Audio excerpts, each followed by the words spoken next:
boys, my name is Koyoshi, and welcome to the top of the Tower of Doom once again. This is level 3 of Premium Mode of the 100% blind playthrough of the Tower of Doom. Mario plus Rabbids, Sparks of Hope. Let's see what the battle is. This is the Seshat one. This is quite tricky the last I heard, and it has some of the worst enemy setups. We're gonna have to definitely try to attack them first before we can even deal with the Seshat. At least he doesn't have super range. The only thing he does is stomp them down, which we can easily bait and avoid. Alright, so what do we do here? Well, I don't want Regenesis, and I want to have Ether as a guaranteed setup on someone, and Mascara to set us up on, so we'll max that out first. We're definitely not going to remove that. I'm going to keep both aerial mists, because those are both really great. And then level up this Shockwave so it does a bit more damage. And then we'll level up our, if we can, and then level up our other Shockwave attack. Which is this. Which is our Pyrogen, basically. And then, I guess, because I don't really want this time on damage, when the 50% damage doesn't always really matter a lot, we're not going to level up Sparkster, or Starburst. There it is, Starburst. We're not going to level up Starburst. We're going to just level up somebody else. Do we have a potion now? Okay, we do not. Alright, that is going to be our Sparks up. We're not changing it, because we need Gus to deal with all those Mario enemies, and we need either AoE or ranged attacks to basically deal with all the minions that the guy summons. Otherwise, though, we get to do one of the craziest setups in the game. Not real. Oh, just realized I don't even have setup. I already have the setup from before because I forgot to finish it off. Alright. Well, I know for a fact that refunding segments didn't really work well with me, so do we go for crit chance or do we just go for extra ammo? I think, because it's not going to change much, let's go for extra ammo. Oh, okay, I can't do that? Right, we'll get a range then. That's going to actually be our new final build for Rabbids. If we had an extra, we would probably throw it into either crit chance or range. That'd be what we put, and then Mario is going to drop some of his movement, probably, and go all out on just offensive damage. He's going to be our main damage dealer here, in case you haven't noticed why I set him up like this. We could sacrifice 2 of these to get a tank extra health, but we're not going to do that. Peach. We could set up some AoE, we could do some other stuff, or we can do what I think is probably the better play here. Spark Refresher, so that the Sparks have a chance to avoid the cooldown, get her the extra health, because she's definitely the one that needs it. And we'll skip Rabbid Luigi, because we're not using Rabbid Luigi in the battle anyway. We'll just check our setup to make sure it's fine, and we don't really have much to waste. Also, we have a giant enemy so far, so we are going to definitely battle it. Yeah, so unfortunately, I'm pretty sure all the giant enemies are in this. So we'll definitely need to do some research on them. Oh, this is also the tankiest one that could have happened. Also, I guess they could have more HP, too, as they go on. Keep in mind, this is only level 3 right now.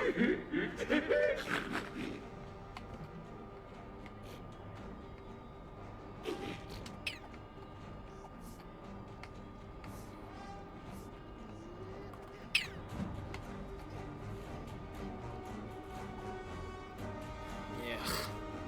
Definitely looks a lot tougher than before. Who's the freebie turn user? Probably Rabbit H again.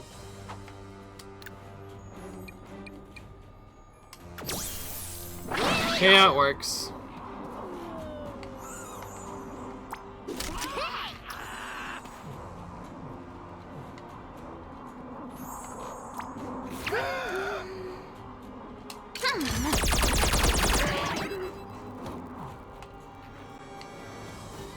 Okay, I kind of wasted that first strand, man, but honestly, care.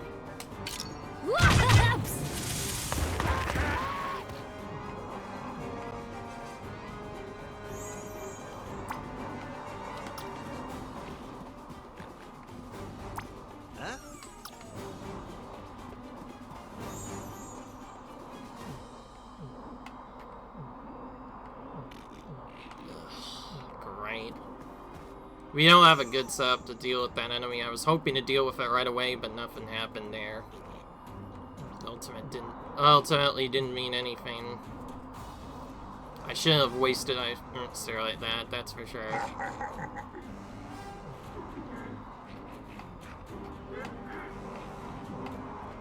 Whoops. You know what? I can't reach the other guy. Sure, if he can reach me, we'll just have to end the turn here and hope for the best. Alright, all he did was hop a bit and didn't really do much. Okay, we're gonna have to take out that Sasha first before we even do it.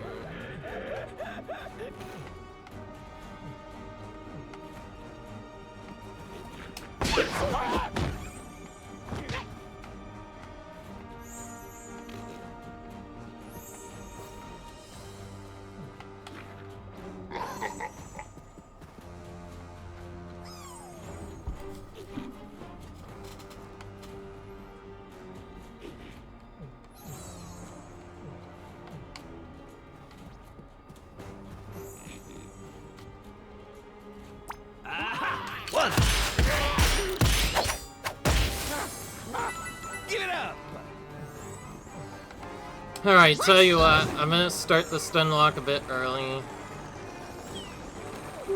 And the turn will be Ether. Guarantee we don't get seen, and then we'll start the stun lock, but I'm gonna delay actually attacking the Squashette. If anything, I'm gonna make the Bog Claw come to me, and I'm gonna try and defeat it first. That's, of course, the Magnafowl. That one is gonna be really brutal, I think, if we don't take it out right away. We might have to waste a man or two to destroy the portals, but I think as long as Rabbid Mario destroys his portals correctly, I think we should be fine. So from there, we have no choice but to pass the turn. And I think I can start, actually, to help out with it, I should just do the dash loop, if anything.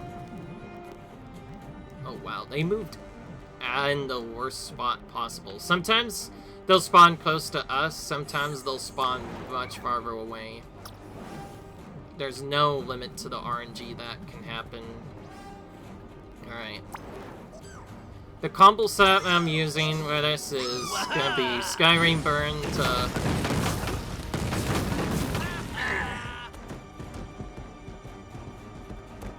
make the enemies wake up.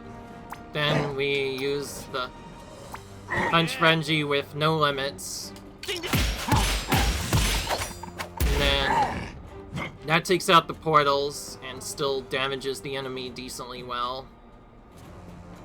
And then we just kind of do other stuff depending on the setup. And the setup I'm going to do is I'm going to dash that enemy to put it back into stasis. And I'm going to use that to out this Wild Claw until it eventually falls.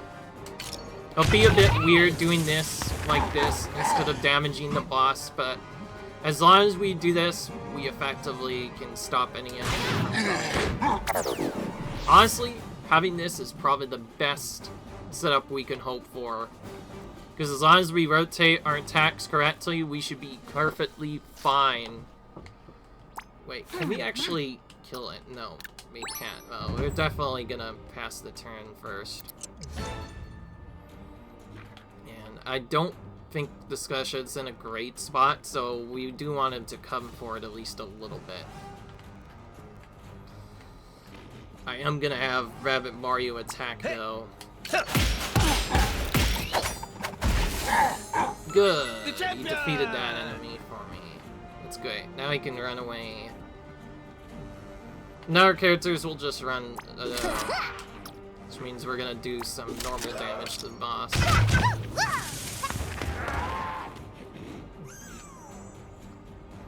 I will say the giant Scotchette isn't as terrible compared to the other ones. Obviously, his area of effect can be brutal if you underestimate it, but instead of time, it should be perfectly safe to just, as long as you are in the right direction. And the Ether is also a nice backup, so if we mess up very badly, we can something else. Oh, I almost forgot. I have a free turn. I should be using the cooldown clock. Let's do that. Yeah, I use cooldown clock in a different way. Before, I used to use cooldown clock in a different way. Alright. Alright, so we baited the enemy to move to about the spot we want.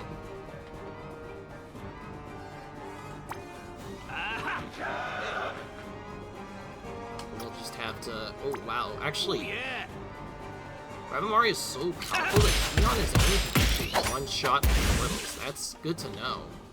Actually makes this setup a lot safer, which means he gets a free item turn. So we're gonna use Strongman and hope for 100%. We got it. Alright, good. We have a good amount of Strongmans this time, so we're hoping for some good luck here. And otherwise, we just have to keep attacking. Waiting. Attacking the portals, then attacking again to get the maximum effects out of our turns, and we just keep repeating it until we win, basically. That's the strat.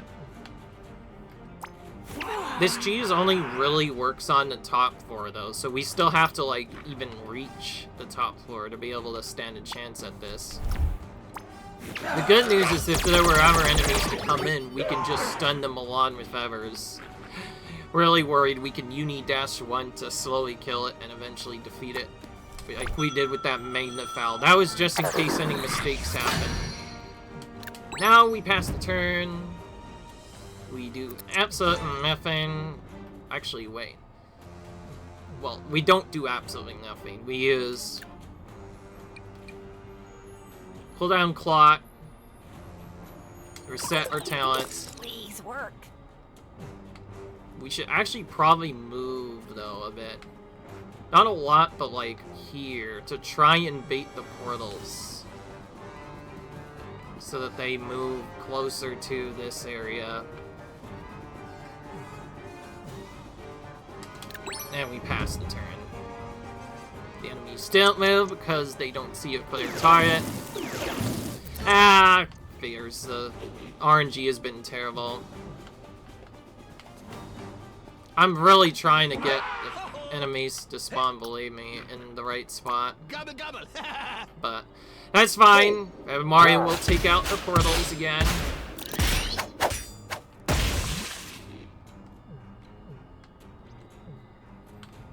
And he will use the Strongman. Mess up. Or rather, RNG was bad that time. Okay, I will do one extra cooldown clock set, because the setup is not really working really well. Because during our free turn, we want to be able to take out the portals, but we don't have that set up, so we're going to have to do something different. And I think, because I want to be somewhat aggressive, I'll do the cooldown clock, but use Nat right away with Rose. Yeah, I think that's the strat. Also, we're going to use this again for more damage, since we no longer need that. Honestly, having Mario being able to one-shot the portals alone is going to save a lot of time on this. But anyways, I'm setting this up so that if we finish this correctly, Rabbids Mario should now be able to actually get attacks on the boss every other turn, and that's ideally what I want to do. So to fix this, we're gonna attack and just re-uni him again a second time. That's what we're gonna do. Move Mario back so we can bait the portals to come our way. Enemies don't move, and on this turn, we're just gonna do a full offense turn, but Rose is gonna waste her turn to use the cooldown clock, and then use the nap time instead. And for Rabbit Peach's ever turn, she's gonna use the Strong Man. At least it's not. Alright, we got a good buff. It wasn't great, but it wasn't bad either. I'll have Peach move away so we don't get hit by the barrel, and we'll go ahead and explode this barrel to get it out of the way. Hey. Ho-ho. Ooh, yeah. It's just one less thing to worry about and helps maximize their damage a bit more. Because the boss himself will maybe take a bit of damage. And then Rabbit Peach attacks here. Oh yeah. Alright, now we immediately uni him again. Feels like a waste to do this when it's 2 turns, but this is set up in such a way where we can use the free turn to either set up heals or defenses. And more importantly, this lets all of our characters take a shot at the portal, not just Rabbid Mario. Hey. That's the idea why I did it like this. So now Rabbid Mario attacks, immediately destroys the portals on the free turn. Then we let Squash It wake up, and then we just use the segment. And also during the turn, we also use that to use the cooldown clock, but we don't hit the enemy yet, because we don't want to wake her up just yet. Now we pass the turn, and we just repeat this loop of dealing with the enemies like that. I hope you aren't too bored of repetition, because this will happen for quite a bit. Okay, well, Rabbid Mario has once again the free turn. He's gonna be the one that does the strong damage. Great! We got the best damage buff we could. Now all I need to do is use this, and we should have about...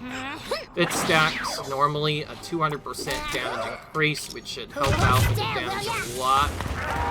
This should be a great turn here.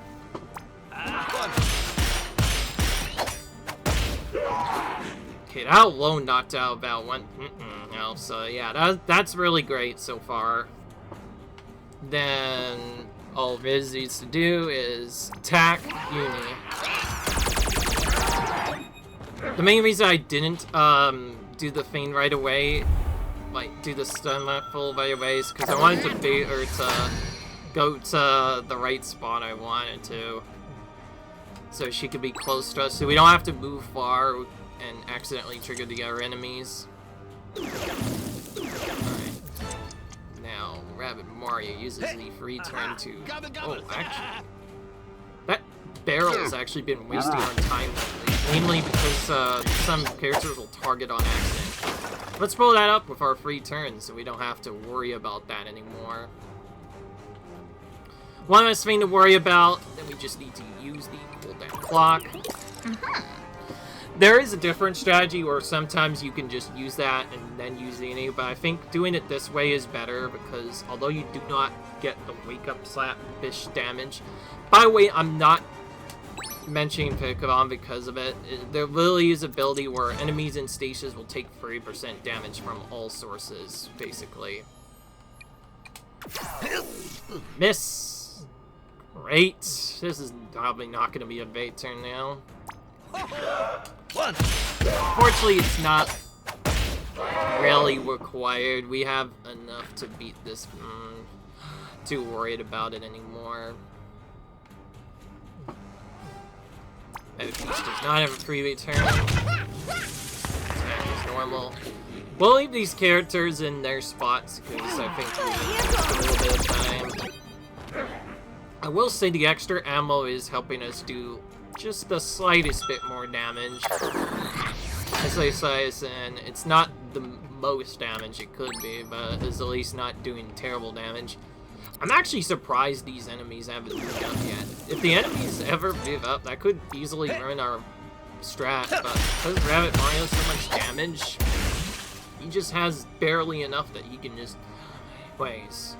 The extra AoE, by the way, that I set up on the characters, that's mostly for the later forest. So if Rabbid Mario does not finish off the portals right away, somebody else can join in and help him out. Otherwise, yeah. And I think I mentioned the reason why I'm using cooldown clock on the free turn is because Uni lasts for 2 turns here, not 1, so we can get a free turn to use that. And then because Rabbit Mario can't really use any stuff, that's why I'm having him use the Strong Man. Okay, only 50% damage. Not great.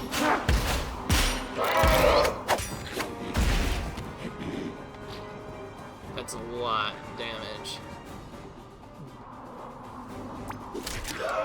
Oh, I forgot to use the buff, but honestly, we didn't get a great damage buff. You know what? I'm gonna say that I didn't have the Sparks here yet, and I'm gonna save that for the next turn, just so that if I get a better damage buff, I can maybe go ham and outright defeat the Squash It on the next turn that I attack. But yeah. Honestly, once you know what to do, this may be one of the easiest strategies in the game. It's kind of hilarious that the final boss of this area is the easiest part of the whole game, because all you do is literally just this one stun lock, and that's it. You literally do nothing else. By the way, I do want to keep the setup a bit the same, so to try and keep the videos set up properly, this turn, this video will end as soon as the battle is done, unfortunately. I just figured it sets up the video for better turns this way, and I don't want to confuse people with what tower level this is, so might be a few extra videos, but I think I'm just gonna do this in 3 segments, one for each tower part, like full battle, in 3 segments each. This is the 3rd segment you're watching right now, of course. I should have passed the turn. What am I doing? Anyway, I fear if I set it up more like that, we can have a bit more balanced videos, like, hopefully, but still have a segment. And I think to set it up better, the first half of the part should be its own video. The second half of that should be a different video. It should be another video. Great. Got the 150% damage buff. So now we use this, and we should be able to just outright kill him now. Nice. Then we got Spark Professor as a bonus, so we can use that on the next turn if we really want.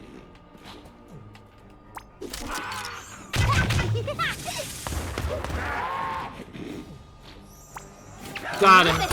Alright. Actually, no. The Santa's a bill, so we got her. Yeah. Squash It, not just... Anyway, there we go. Roll free. Finally done. We got quite a bit of sparks. That's probably the most we've seen in a while. Oh my gosh. Did get a lot of skill prisms, but got a fair 60 turns. Again, I don't really care about turns. I'm not going for a fast speed run. We get a new expedition scan and a new challenge level locked, which gets me even harder. Honestly, the only thing that's probably going to change is the enemies will have slight more health and do even more damage, probably. But I'm going to leave it at that. Sorry, guys. I hope this wasn't too short of a video, but to be fair, I need to balance out the tower a bit, and after what I did the first time, I feel like redoing the second time might be a bit cheesy. So, you know what the setup is now, so we're going to end the episode here, guys. I hope you enjoyed. Feel like you enjoyed this video. If so, please comment, rate, subscribe for more content. I'll see you guys in the next video series where we probably take on level 4. It's still going to be a lot of levels to take on, but we're getting really close. Or at least we're halfway there. So yeah. We'll see you guys in the next video. And we have pretty much every spark but one unlocked. Once we get that last spark, we'll be in good shape. If anything, we should probably try to defeat all of the other giant bosses, if anything. By the way, I just realized, guys, if you ever miss, like, an enemy and it isn't of a random enemy, I think it's probably typically a giant boss that you're missing. Keep in mind, there's 5 in total. You can get any of them. They each have different strategies that you must do for each. There's even different setups. Like, some you may have to go in and literally start the stun block at the very start of the battle and even use like an extra turn to guarantee that it works with an Ephraim maybe even. But anyway, I'm ending the episode here, guys. Hope it's not too short, but if you like, you enjoy, comment, subscribe. I'll see you guys in the next video. Until then, peace.